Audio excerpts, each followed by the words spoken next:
Up-Tempo on SicEm365 Radio. Welcome back at Up-Tempo, Pickell and Glow T Bears Den. I am White Sweater. That is Armstrong Sims. Former UCLA center is with us as well, running the audio. How about it today? Our Bears and Busts of the weekend. I say are. These are my Bears and Busts of the weekend. If you disagree, Armstrong and former UCLA football player Zach Sweeney are not affiliated with these whatsoever. If you do agree, though, let us know at Up-Tempo on Twitter. Let us know you're watching, you're listening. Call in. You can get your take on the Bears and Busts this week. Text us 254-339-1122. My first Bear of the week. We need a little like a yay. Nice, Armstrong. My first Bear of the week. That was good, actually. I did not expect you to have something ready for our bear noise. One more time, if you will. You're not listening. There's a little thing happening at the bottom of the screen that you didn't notice, but it's okay. One more time. We're not gonna do I it want to see the again. bottom screen. I want to see the bottom screen. Okay. That's pretty dope. All right, Bears of the week this week. Bear number one, Jared Butler and Mark Vital. Combine them into one. Jared Butler picks up 3 weekly awards this week. Big-time performer is what Baylor basketball says. Jared is the National Player of the Week, Naismith Trophy Player of the Week, and the Big 12 Player of the Week, the Triple Crown this week for Jared Butler, who went absolutely bonkers in his last couple of games with a big win against Kansas, leading Baylor to a win against Kansas, and then Oklahoma State as well. Also, combined with that, there are 3 Bears, there are 3 busts. My other Bear, Mark Vital, twinsies with Jared... Gotta do it for every single one. Twinsies with Jared. He's the wild card. Mark Vital's the wild card. Twinsies with Jared Butler this week. How about Butler's stat line, though? 40 of 81 on three-pointers in Big 12 play. Second in the Big 12 in assists, only behind his own teammate, Davion Mitchell. Third in the nation in BPM. Jared Butler, not only that, an insane 30-point performance this week. He's just been an animal. Jared Butler is going off when he needs to, and I got to give my first Bear this week to Jared Butler. Congratulations, Jared. Mark Vital now tied A.J. Walton for the most Big 12 men's basketball wins in program history. Mark Vital has been just stupid good. He had 19 points, a career high in the game the other day against Oklahoma State, at Oklahoma State, against Kansas. He had those 2 alley-oop dunks that were unbelievable. He also had that insane block. How about Mark Vital is another Bear this week after big games, and especially a big game, 19-point performance against Oklahoma State. Congratulations, Mark Vital and Jared Butler. You are my first 2 Bears combined. You are twinsies because you're on the same team. My second Bear of the week, Baylor men's tennis, making it... My second Bear of the week, Baylor men's tennis, making it all the way to the championship of the ITA kickoff in Michigan. You ask me, how did they do it? Well, the number 15 team in the country, your Baylor Bears, the green and gold, they upset number 4 Michigan in Ann Arbor on the road. Not only did they upset them, they shut them out. 4-0 win for Coach Michael Woodson, who I love. He might actually be listening right now. If he is, Coach Woodson, I tweeted it, and I will stand by it. You are my hero. Baylor now 5-0 in tennis. That was Michigan's first match of the season, and they got drub-sauced 4-0, shut out the number 4 team on the road. Then, Michael Woodson, you and your team made it all the way to the championship of the ITA season kickoff and didn't get to play it in Ann Arbor because the University of Michigan shut down campus because of COVID-19. And now Baylor will have to reschedule the match against Texas A&M. It will not be in Ann Arbor. I don't know why they would travel very far to do it. They'll probably play it either in Waco or College Station, somewhere close. They're going to reschedule that, play it again. Baylor, Texas A&M. Coach Woodson, let's do that soon. Let's do it quick. We'll do a live show from the actual matchup. You guys, Baylor men's tennis, number 2 on the Bears list this week after an unbelievable 4-0 sweep over Michigan. Nobody said it was possible, and it happened in Ann Arbor this weekend. My third Bear, Jake. I love it. I flipping love it. My third bear is Jake Piazza. I don't know if you guys saw this, and I know you may not have heard of Jake. I had not either until this weekend, and that's okay. Jake had about 400 Twitter followers coming into the weekend, and he's gained 800 since then. Jake Piazza is the beat writer for the Duke Chronicle. Jake is a student at Duke University, class of 2023, a sophomore like myself. Congratulations, Jake, on being at Duke, being a student journalist at Duke. His first ever question warranted the worst response that I've heard this season out of a basketball coach when Coach Krzyzewski tore him to shreds. Granted, okay, maybe the question was a little vague, kind of loaded, whatever, but it was a question that I have heard plenty of reporters ask. It's a common question, and Coach Krzyzewski crapped all over it for no reason at all. But Jake Piazza, for asking that question and handling it like a man, He put on Twitter, he says, he retweets the video of Coach Krzyzewski's response, which went super viral, and says, this was not exactly how I expected my first post-game question to Coach K to go, period. Look, all power to you, man. You didn't do anything disrespectful. You didn't do anything out of the ordinary. You didn't go off on Coach K and say, oh my gosh, I hate him. This guy's so mean. You took it like a man. You kept your chin up, and now you've gone viral. Jake Piazza, you are my third bear of the week on the Bears and Bust list from the Duke Chronicle for asking a completely just a relevant question, and Coach Krzyzewski crapped all over it. Not your fault. You handled it really well. And that takes us into our busts. This week's 3 busts of the week, I hate all of these almost equally.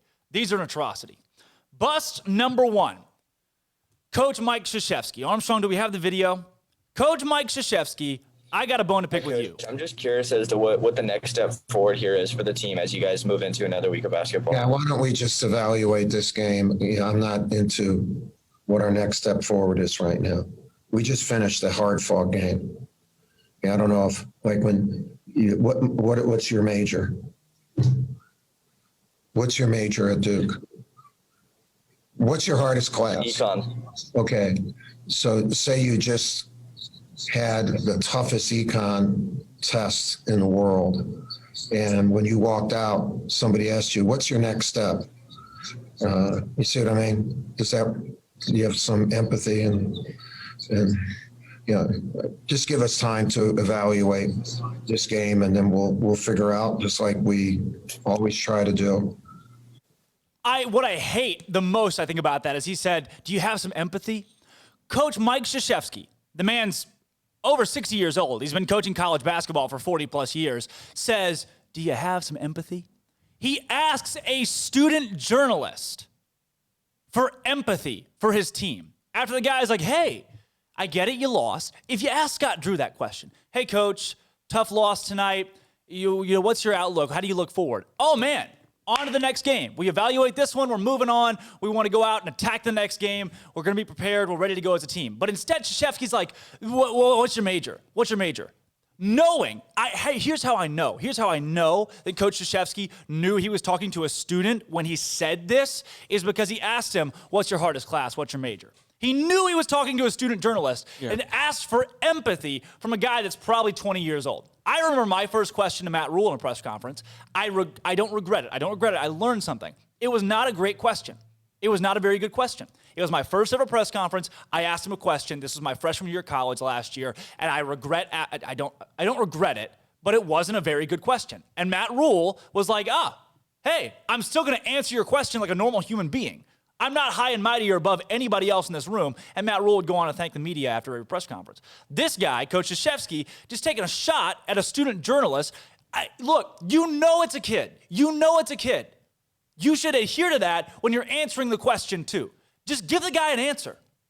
That's your job as a coach. Give him a viable answer, not I don't want to answer your question. Ask me later. We have more things to worry about right now. Gosh, man. Who are you better than? All right, my second bust. Oh my gosh, Dick Vitale.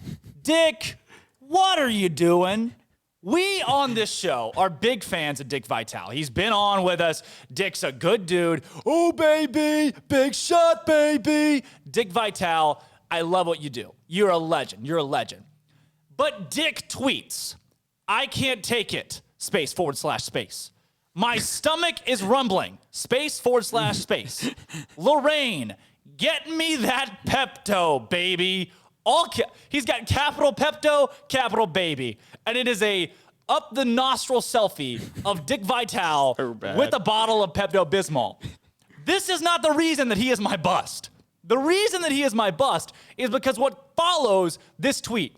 And it is a conglomerate of more tweets of Dick Vitale taking selfies of himself and Pepto-Bismol. Armstrong, do you have the ability to run through some of these? So there's one right there. He starts tweeting some other sports stuff. Every time Rodgers and Packard gets the ball, I need some Pepto-Bismol. I need some Pepto, baby. Here's another one. My stomach is rumbling. Lorraine, give me that Pepto, baby. Baby. One more. It's the same picture.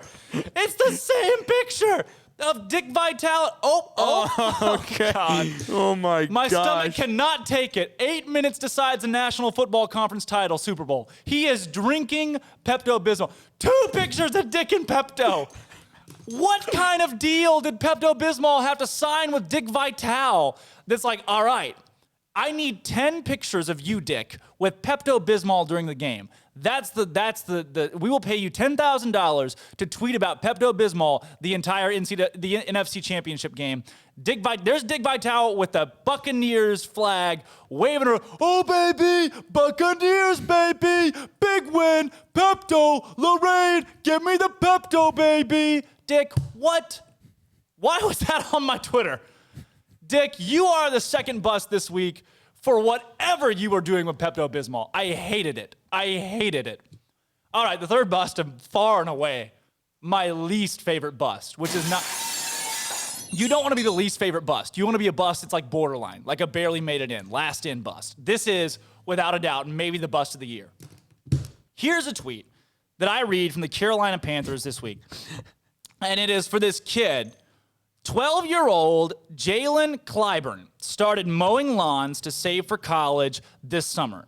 Lowe's and Ron Rivera, who's no longer with the Panthers, I just now saw it. It's from 2019, but it resurfaced this week. Lowe's and Ron Rivera heard his story and got him all new equipment for his growing business. There is a 12-year-old child in Carolina who is mowing lawns to one day afford college.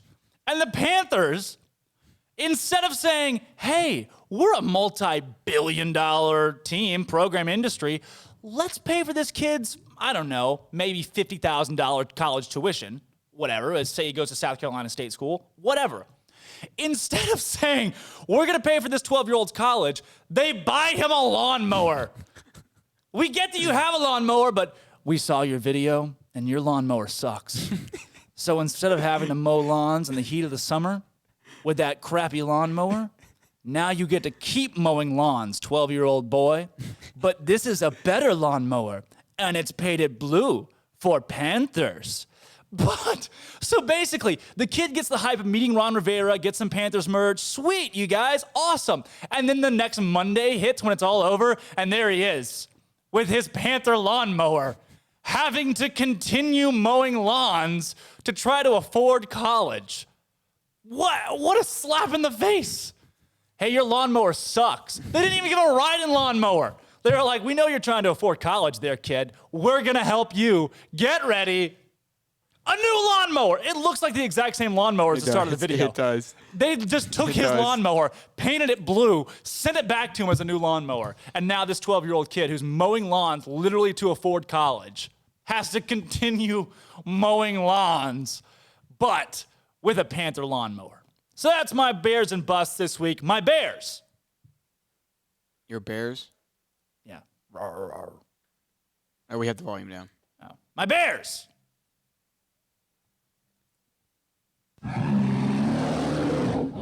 The men's tennis team, coupled with Mark Vidal and Jared Butler and Duke's Jake Piazza, all of you, congratulations, you're my Bears of the week. My busts.